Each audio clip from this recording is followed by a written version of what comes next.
Mark 12. You did 15 already. I just show you how they were symbols, you know, in dealing with. Read that again just in case we missed it. No. John chapter 19, verse 15. No, it's 14 and 15. Mark chapter. Wait. John 19, 14 and 15. John chapter 19, verse 14. And it was the preparation of the Passover, and about the 6th hour, and he said unto the Jews, Behold your king. But they cried out, Away with him, away with him, crucify him. Pilate said unto them, Shall I crucify your king? The chief priests answered, We have no king but Caesar. See, they was afraid of losing their power with the Romans. So they said, Crucify my shake-up. We have no king but who? Caesar. Would that remind you of today? Oh, Caesar Borgia. Caesar Borgia. That's what it said. We have no king but Caesar Borgia. Right. All people really believe that. Not my white Jesus. That's right. Not my white Jesus. So, go back to Mark, the 12th chapter. God.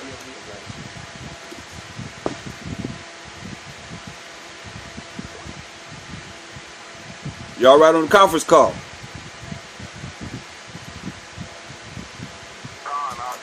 All right. The water. Mark chapter 12, verse 12. And they sought to lay hold of him, but feared the people.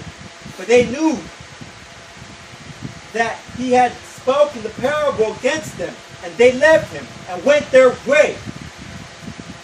And they sent unto him certain of the Pharisees and of the Herodians to catch him in his words. So they're always trying to catch him in his words. So mind you, this is what we have to deal with and deal with our people as we go out there on the street. They try and catch you in your words. That's why you have to have control of how you're going to dictate how someone deals with you, and not they just don't control the situation. You see what I'm saying?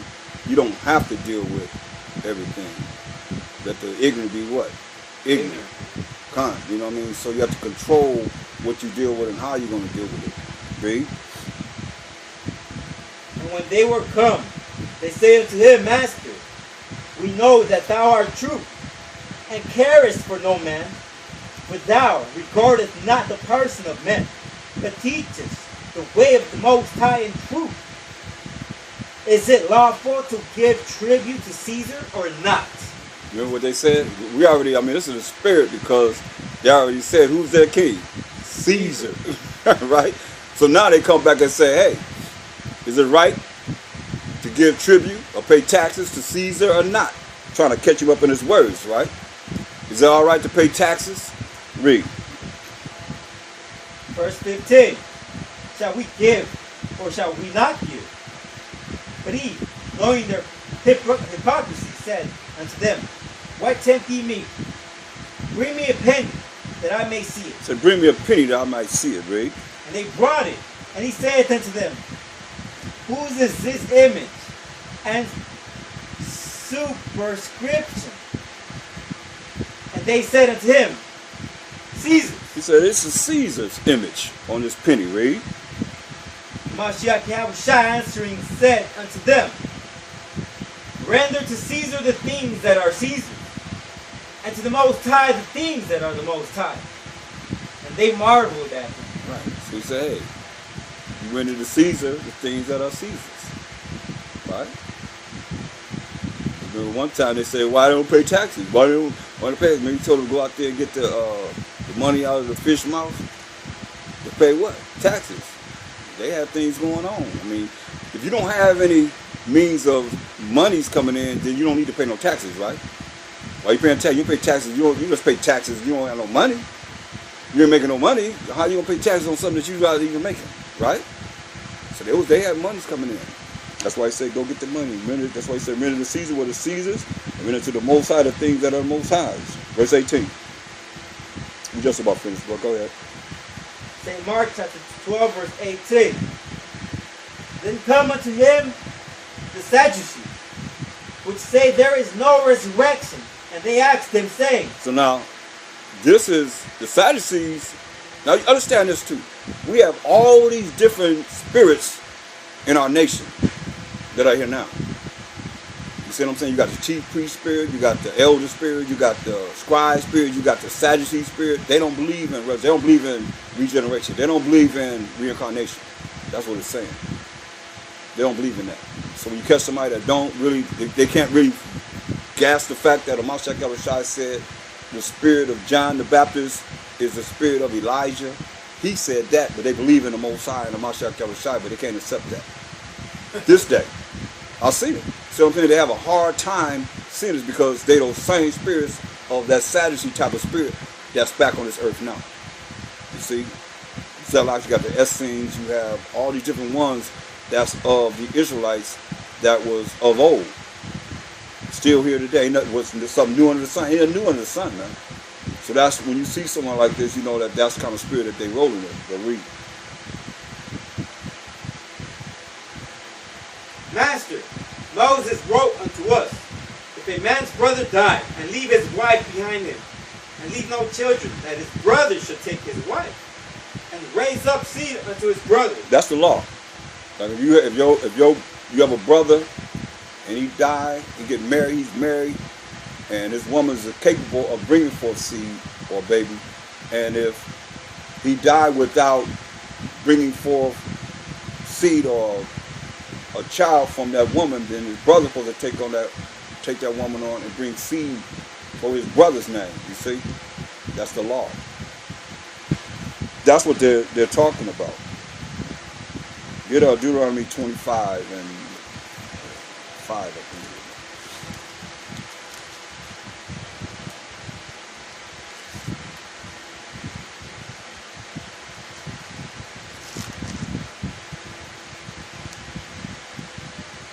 Yeah, read that.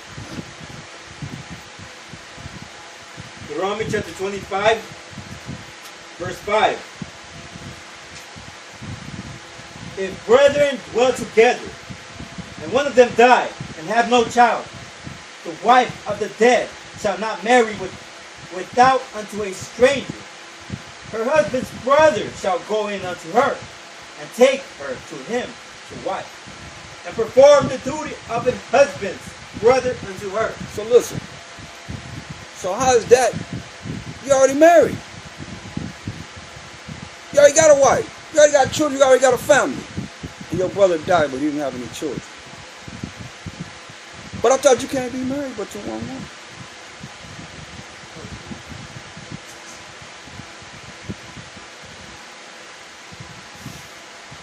Read that again. I mean, I'll give you some understanding because what I'm hearing here is if your brother, you got brothers, and your brother died, he's married to this woman, and he don't bring forth seed, no children, then you are supposed to go and bring seed for your brother with his wife. Read it again. Unless y'all have something else, if you can break it down for me, somebody out there in the world can make it mean something different. I mean, that's what I'm hearing here, right? Anybody disagree? Read it again. I mean, this is what they asked him, right? This is the question that they asked him from the law, because all they had was the law and the prophets. What did they ask? Read.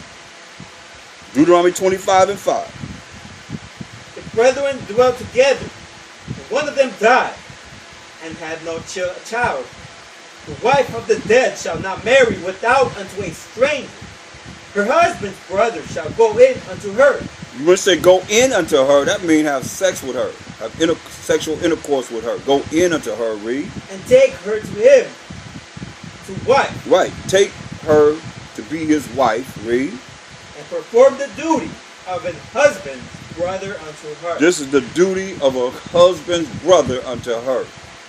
Read. And it shall be that the firstborn which she beareth shall succeed in the name of his brother which is dead, that his name be not put out of Israel. So his name have to continue to go forward through a child. Not his name, not your brother's name, but the brother that died. so this name don't be put out of Israel. Read. Then shall his brother's wife come unto him in the presence of the elders, and loose his shoe from off his foot. That if he don't want to do this, then let his brothers go up to the gate unto the elders and say. Verse 7, man. You skipped one. Oh, yeah, time. And if the man like not to take his brother's wife, then let his brother's wife go up to the gate unto the elders, and say, my husband's brother refuses to raise up unto his brother a name in Israel. He will not perform the duty of my husband's brother. See, that's the law. The duty of her husband's brother. Read. Then shall his brothers... Then, verse 8. Then the elders of his city shall call him and speak unto him. And if he stand to it and say, I like not to take them, then shall his brother's wife come unto him in the presence of the elders, and loose his shoe from off his foot, and spit in his face, and shall answer and say, so shall it be done unto that man that will not build up his brother's house. So she looses shoes, lace, and spit in his face. How degrading. That's the law, right? Go ahead.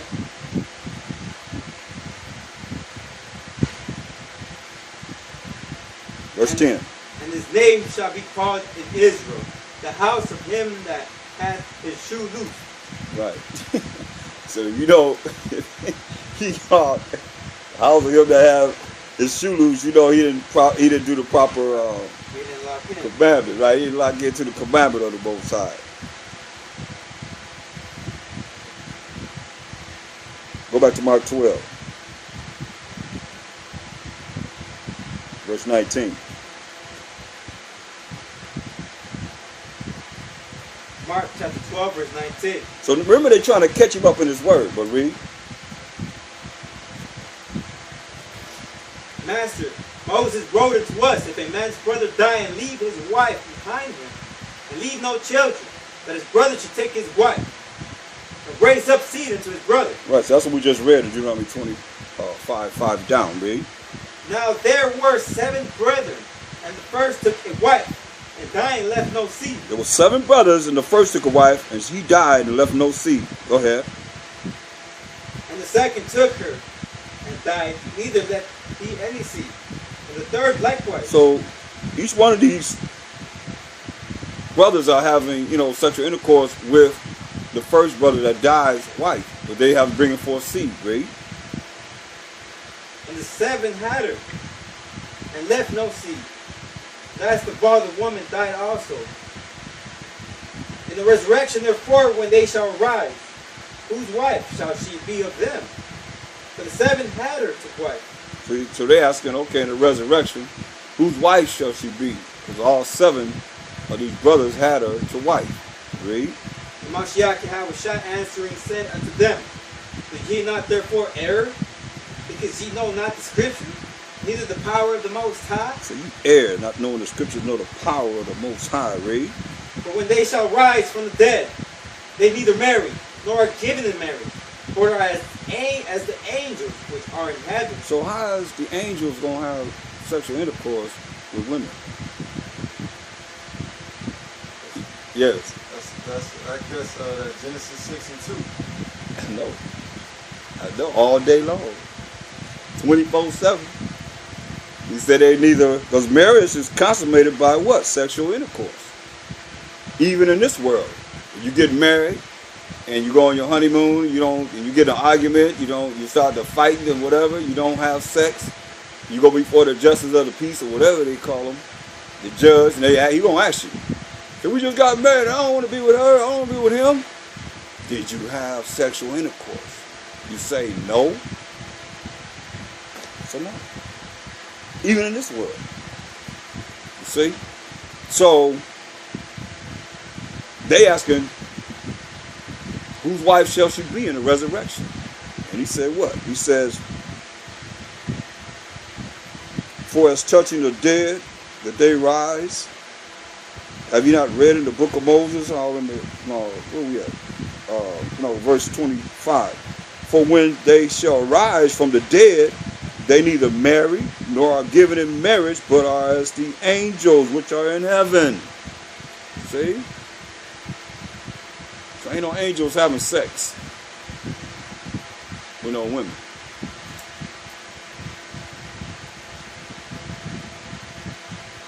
Go ahead.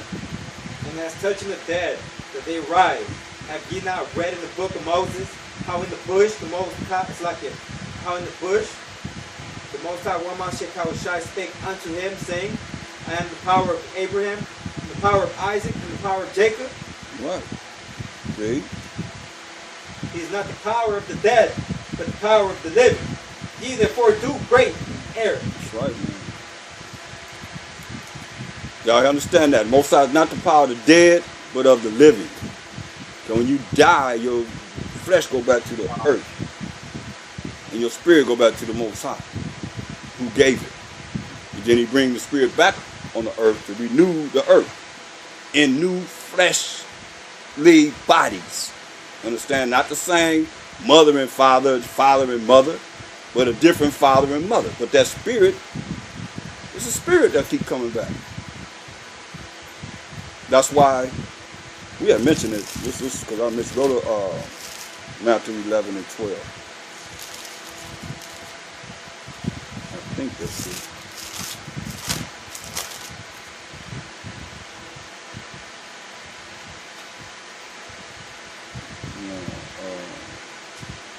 Read that.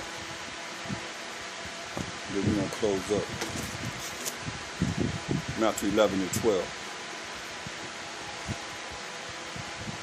St. Matthew chapter 11, verse 12. Come. And from the days of John the Baptist until now, the kingdom of heaven suffereth violence. We the kingdom of heaven. So we suffer violence. Read. And the violent take it by force. And the violent, who the violent? The Romans. Take it by force. Read. For all the prophets and the law prophesied until John. Mm-hmm. And if ye will receive it, this is Elijah, which was for to come. He that hath ears to hear, let him hear. Right. So that's what Micah told us that. But it's not Elijah that walked the earth. You see? Yeah. The similarities between John and Elijah is quite interesting too. They both was rough, and they both had a leather girdle. You know what I mean? It's like, it's the same spirit. Yeah. Very similar, right? Yeah. And it tells you in Luke. Y'all want to see how it broke it down in Luke, the first chapter. Look at verse 17. This is John the Baptist. Read verse 16. Just to let you know who he baptized. And it's also in Acts, but read that. 16 and 17.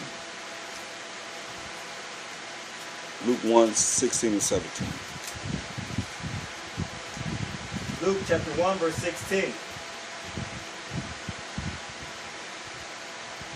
And many of the children of Israel shall be turned to the Most High their power. See? And many of the children of Israel shall he turn to the Most High their power. This is John the Baptist. Read. And he shall go before him in the spirit and power of Elijah, to turn the hearts of the fathers to the children, and the disobedient to the wisdom of the just, to make ready the people prepared for the Most High. Right. See? So you see here it says he shall go before him in the spirit and power of Elijah. See? That's the spirit of Elijah. Not Elijah himself, but the spirit of Elijah. Like he said, it's very similar. Okay? So I'm saying Shabbat Shalom.